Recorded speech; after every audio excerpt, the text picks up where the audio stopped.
Sitting here with the star of The Long Game. He also produced it with a new production company formed called Bonnydale Productions, the great Dennis Quaid. It's great to see you, brother. It really is. That was a fun clip we just saw, man. Thank you. The story is, it's an incredible story and kind of in the vein of Breaking Away and The Rookie. And it's an underdog story, and it's a true story as well. It is in the 1950s. These 5 Chicano kids down in South Texas, they're caddies at this country club where they can't play because, discrimination back then, the way things were, segregation. And they made their own golf course out in the desert. They had one hole and they had like 9 ways to come to it.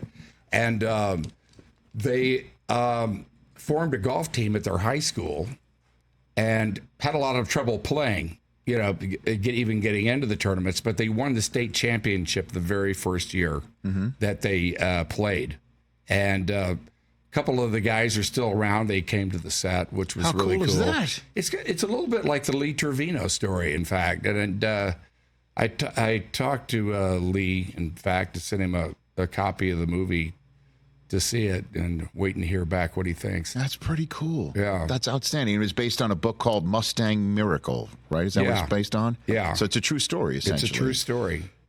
Outstanding. True stories are best because, nobody would believe it if you made it up. Right, exactly. Yeah. And I love how you mentioned it's similar to Breaking Away, which is was one of your first films, right? Breaking Away? Yeah, it was the first thing that I did that things got a lot easier for me. It was a real turning point for me, that right. movie.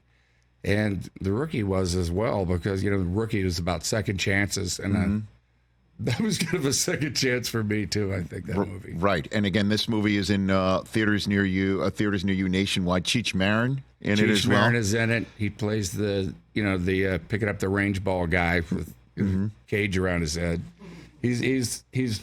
He's amazing. Well, I mean, Cheech also has history in golf movies as well. Tin Cup, and so I imagine this has got to be your first golf movie you've made, right, of your career? I've played golf in movies. I've always tried to get a golf movie. Golf movies are hard to get made, but just like any sports movie, really. Yes. They can't be about the sport at the bottom of it. They got to be about something else universal that we all relate to. Right. And this is it's just a beautiful story. It's about the American dream. Mm-hmm. And again, it's in theaters near you nationwide this Friday, Masters weekend too. How about that? Was that did you do that on purpose, Dennis? I think we did, actually. Masters has always been during my birthday week, which is like I always consider a present. Well, and happy birthday! I just thank you very much. And then the U.S. Open is during Father's Day, so that's right. You're allowed to just lay there on the couch and watch it, and nobody can say a thing. It is perfectly timed when you think about it, because Father's Day is the one day where you can literally say. Yeah, can you imagine I put the U.S. Open on Mother's Day? You're not watching. It was. Oh my gosh! Have you ever played Augusta National? You ever been out there? No, I played Augusta Country Club right next door. Sure. I was going to play Augusta National. Yeah. And what happened was the guy that was going to host us, he cut his ankle open the morning before, and he was in the hospital. And did you tell him to suck it up, bandage I was just about. I was right there and did not get. And you could see a sliver of it from the country club next door. It was February. It was cold. I didn't care. Of course not. So who do you think has a shot to win this year's tournament, Dennis? What do you think? Let's talk a little Masters. I'm looking for Scotty Scheffler. He's just insanely He's good. always there. He'd be 5 shots back. Yeah. Saturday night, and you go. Doesn't matter. He's going to be there, and I mean, what he did at the Players Championship. Oh, it was incredible.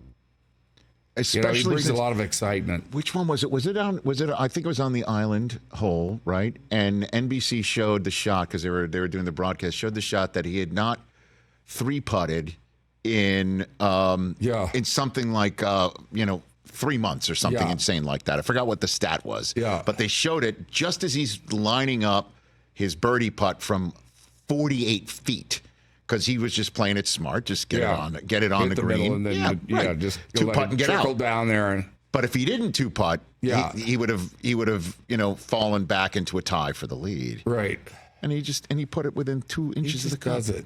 He just gets up there and does it. And he's figured it out. He's really great at course management more than anybody, I think, out there. So you think I would really like to see Rory, come back. It's been a while. it has? For any of them. And I'd like to see him do well. I think they're paired on the very first day, he and Scotty. Yeah, right. Did you said it was Rory and Scotty Scheffler? Yeah, Is that who it was? and Xander Schauffele. Yeah. What a pairing that is for Yeah, sure. it'd be And good. then Tiger, 48. I know. But apparently he looks good, Yeah. better than ever. You ever play with him? You ever play with him? I hit balls with him because I was taking lessons from Butch Harmon, and there was a wind that day, and Tiger was hitting balls. With his 60, he'd go up and go backwards. Mm-hmm. And then he said, okay, I'm going to hit one here. It's going to go 170 yards out, and then it's going to make a left turn. And it made a 90-degree left turn. Like it had his blinker on? Yeah. And it was, it was amazing. That was about, year 2000 something. How like do you that. then when you see that? How do you then put another ball down yourself and hit it in front of him? How does one do such a thing like that? You know what I mean? I'll just get him on a movie set. See how he does. There you go. Get him in your lane, is what you're saying? We got to even the playing field here. Am I hearing Beaches making noises during this Yeah, conversation? she's talking. What's he doing? What's he doing down there? Beaches. Thinking about Masters weekend. By the way, he's doing your imitation of watching the U.S. Open right there. That's right. He's just sitting there doing whatever he wants to do. Dennis Quaid here on the Rich Eisen Show. Okay, so we have a game we like to play with folks with a filmography as vast as yours called Celebrity True or False, where we hear things about the history of your career, whether they're true or not, just because they're on the internet. Ready for that? Can we do? Okay. We have some excellent production value to go I'll along do with my it. best. Hit it. Celebrity True or False. You can't handle the truth. There you go. It's a little Jack Nicholson for you. Have you ever been in a movie with Jack? My very first movie set was watching Jack Nicholson and Marlon Brando in Missouri Breaks. Wow. My brother was in it, and I drove his car up to Montana, and I was fresh from Houston. Still had turnip leaves in my shoulders. And there I am watching Marlon Brando and Jack Nicholson. What the hell is that? Jack was he's a very generous guy with himself. We were over at his house just about every night. And, I was new. He gave me a lot of great advice and just a great guy. Wasn't your brother in The Last Detail with him That's too? right, yeah. What a movie that is. Yeah, no kidding. I mean, that's not one of the first movies you hear mentioned with Jack Nicholson, but it is spectacular. Your brother is spectacular in it as well. He really was. He was nominated for Academy Award for that. So Jack would just say, "Come on over, hang out." Yeah, he was. He was, like I said, he was very generous with himself and really funny and very real. And he was very appreciative. He really liked being a movie star. What does that mean?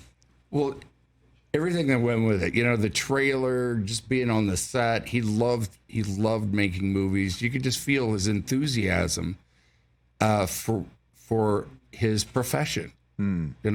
That's pretty cool. That is really cool. All right, first one up for you, Dennis Quaid, Celebrity True or False? True or false? You tested for the role of Luke Duke on the Dukes of Hazzard. Yes, but Tom Wopat got the gig. Is that it? I actually got the role. You did? Yes. Wow. And what happened? It would be either role. You were either Duke. You I had your could be choice of either Duke. Okay. And I didn't do it because I had just been to, I got offered that, and then I went to a meeting with Peter Yates about breaking away. And Peter Yates said, "Don't do it. You need to be in this movie." And he was right, but at the same time, it's kind of iconic. You could have been in the general lane, Yeah. huh? Yeah, could have. Okay. I could be driving General Lee right now. You could be doing that. Wow. Well, so instead you rode a bicycle. John and I are friends, actually. Okay. No, yeah, saw him a couple of months ago. Great guy. Okay. So you had your choice of being either Duke. I love that. So that's true. All right. True or false, Dennis Quaid, you were an extra in Stripes. Yes, but I didn't know that I was. My wife, then wife, PJ Souls, was, one of the two girls that was in it. Right. And I visited the set, and I was just roaming around where they were shooting, but they caught me in the background of something. And so because of Screen Actors Guild or whatever, they had to list me as a credit. Is this the scene you were caught in where you were where it was the Yes. That's the scene right yeah, there? but where- I still, That's for the the life fact, of Jack. me, cannot find myself. So you're in there somewhere. Somewhere I'm in the I'm lineup. in there, and I'm not wearing green or whatever. But That's the fact, Jack. I mean, Okay. why I'm not getting residuals for that? I'm gonna investigate. Thank you. So that's why, if you look at your filmography, you're an extra in Stripes. It's just you were just strolling Yeah. around. Right. Do you have any good memories of Bill Murray on that set? Oh, or- he's fabulous. I mean, they would load up a camera. That's when they had real film back then. It Yeah. would be like 1,000 feet of film that will go for like 15 minutes, and he would just improvise and just go on, and just it was like gold. Everything that came out of his mouth, you'd be howling about. You Oh know. my gosh, I'd love to funniest see guy. that. So that it must exist somewhere, right? That all that footage must Yes. exist somewhere. I'm sure. Stripes outtakes. I would love to see that. All right, Yes. next up, celebrity Would be true or good. false, Dennis Quaid. True or false, Chuck Yeager took you and your colleagues on flights to prepare for The Right Stuff. Well, he took me on a flight. I got my pilot's license during The Right Stuff. I was very secretive about it. Why? Well, because you're not supposed to fly when you're doing a movie. You're not supposed to parachute, ride a motorcycle, anything. Where you could get Well, I was hurt. taking flying lessons because I met my real astronaut, Gordo Cooper. He turned out he was a hero of mine when I was a kid. And he turned out he lived 3 miles from me in the Valley in L.A. And he turned me on to this Bud Wallen over at Van Nuys Aviation. And Bud, who was 74 at the time, he was 3 years younger than aviation itself. And so I figured, you're the guy where you can solo if you want to, but you don't have to. So, but I got my license during that, and Yeager. One day I had a bonanza out there on the set, one of the what they call Dr. Killers, the V-tails, and took me up flying over the lake bed and over Edwards Air Force Base. Holy cow. It was incredible. It was great. Did he floor it? What? At one point? It was, really flying is all about landing more than anything else. It really Yes, is. I can understand it's that. easy to fly. It's hard to land.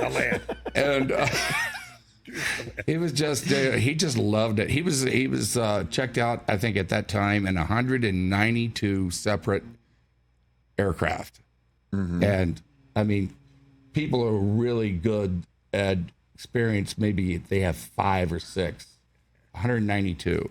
I mean, the And only a lot of them had X on them. I bet. Yeah. The only thing I think that could be anything that I've ever experienced close to it was riding in the back of an Indy car driven by Mario Andretti. Yeah. And the Long Beach course. Yeah. Where I was just like with a legend, right, of Yeah. speed in his own Yeah. world. It's a whole other thing. I'm Why- sure. Why do they even call it driving, right?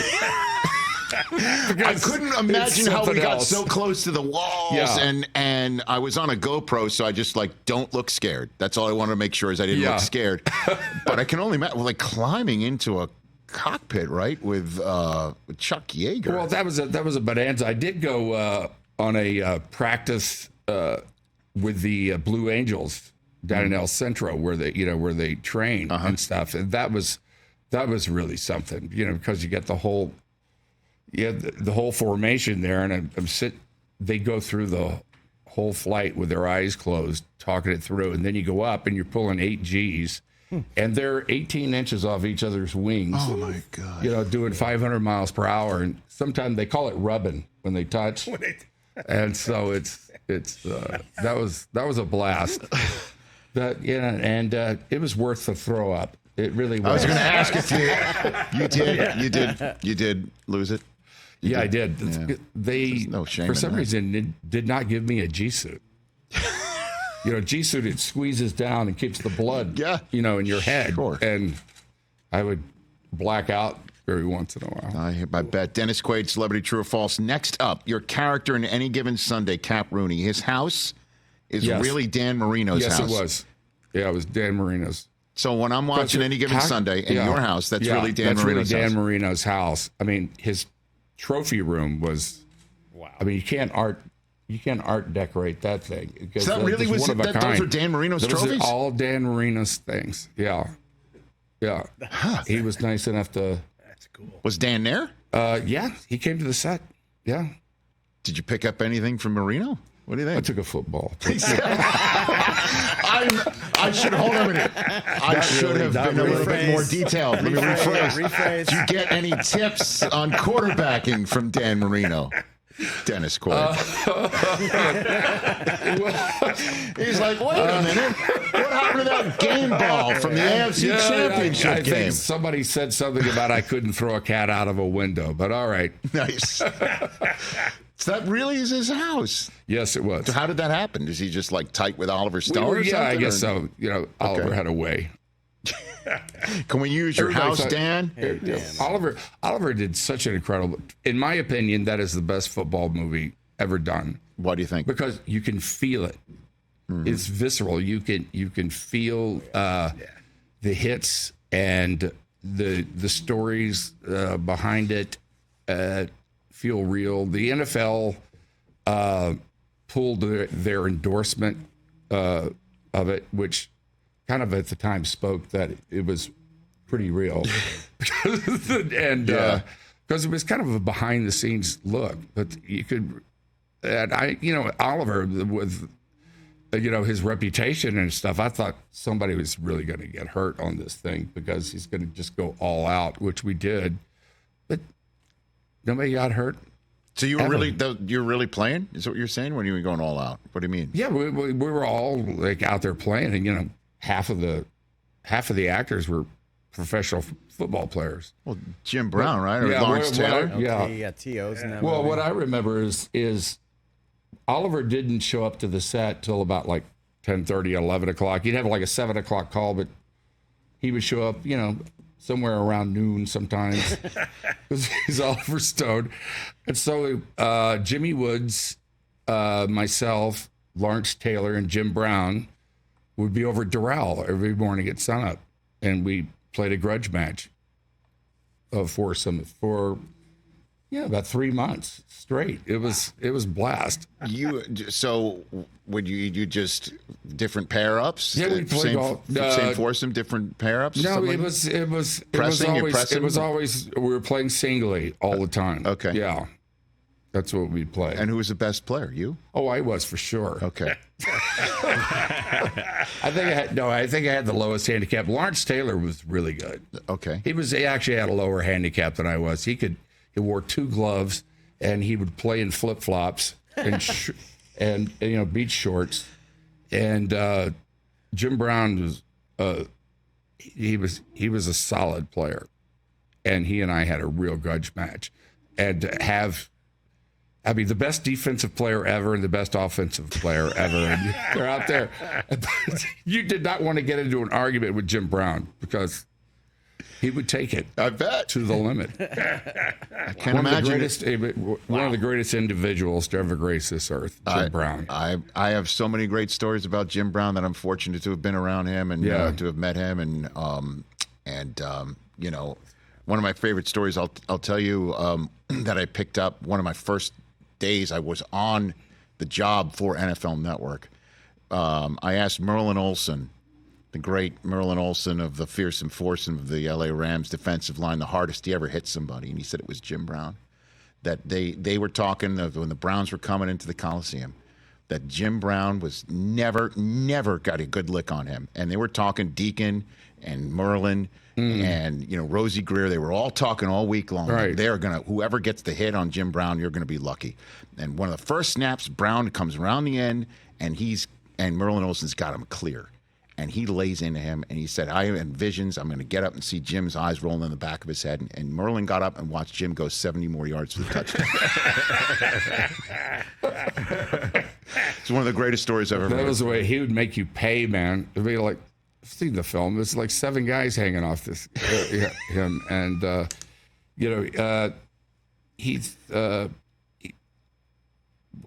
he worked on. He was around on the Express too. We Sure. did it from Syracuse, and Yes. so he was around for that as well. And so I kind of had a long and storied relationship with him. I bet. Yeah. Last one for you. True or false? The scene in The Rookie where Jimmy walks out to the mound for the first time at the ballpark in Arlington actually was filmed during the 7th inning stretch of a game. Yeah, it was. That's what's great about being an actor, man. Going in doors that say authorized personnel only, being out on the bullpen, there at Texas Stadium, and it's having that kind of kid's fantasy, really, of running into, jogging into take the mound, and there's like 50,000 people in the stands. Did they let him know beforehand, hey, we're about to film, so I think round so, of but applause? they serve a lot of beer there. I don't know. It's right around the cutoff. I just Okay. want to make it to home plate. That's, and I mean, I didn't throw 100 miles per hour. In fact, I never put myself on a radar gun because I didn't want to be so disappointed. And but I just wanted to look like I could. Well, you But did. That was really a thrill. Just to come Really out of the pen Yeah. at an Many actual people get to do that. at a Major League Baseball park, take a mound. Yeah. And so you only had a couple minutes, right? They're not going to hold up the game to make that sure that was you're it. getting the shot, So we right? just went out there and pitched, and Did you wave to the crowd at the end? Yeah. Did you tip your cap? yeah, Damn straight. yeah, I you was did. in character. I just went. Even if you weren't in character, I'd have waved around. Thanks, everybody. Fantastic. Dennis, love chatting with you, man. You too, Every Rich. single time. Great to be here, man. I have a great time every time I'm here, and it's been too long. I appreciate it. It has been. And I've enjoyed listening to the Beaches serenading this entire time. You look sorry. Everything all right? Beaches, we're good. Okay, you want some Beaches bacon? is singing. Ooh, Bacon. nope, nothing. Not Wow. moving. I guess she is out. She is out. Well, there she is. The Long Game will be out in theaters nationwide this Friday. Beautiful movie. Everybody check it out, starring Dennis Quaid. And it is from your new production company, Bonnie Dale, first of Yep. hopefully many such Yeah. great films. We're going to be doing many films in this vein, and which is really about America. It's about underdogs. It's about your dreams in life, and I want you to feel good walking out of the theater. Beautiful. Yeah. Look, and count me in on every single one of them. So Thank you, let me Paul. know if you ever want to come back here. I'd love to have you. Catch the Rich Eisen Show every single day on the Roku channel, 12 to 3 Eastern, for free.